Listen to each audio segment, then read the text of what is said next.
আমগো দিকে এত সুন্দর ভিউ, আজকে ঘুরতে আসলাম, ভালোই লাগে। সেই আজকে আপনাদেরকে আমি দেখাবো আমাদের দিক দিয়ে। এই যে এটা হচ্ছে ভুট্টার বাগান, এটা হচ্ছে কলার বাগান, তার সাথে পুষ্করণী।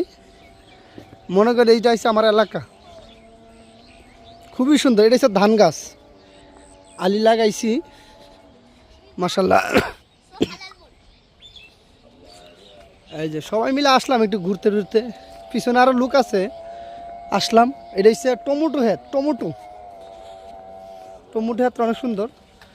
আর এটা হচ্ছে একটা ডুপ্লেস বাড়ি, মাসাল খুবই সুন্দর দৃশ্য। এখানে মনে করেন নিরিবিলি ভিডিও কইরা আরাম, আপনার মনে করেন ঘুরিয়া ফিরা সব দিক দিয়ে আরাম, খুবই সুন্দর। দেখেন হারুল সাহেব, এই যে আপনার এই যে টমেটো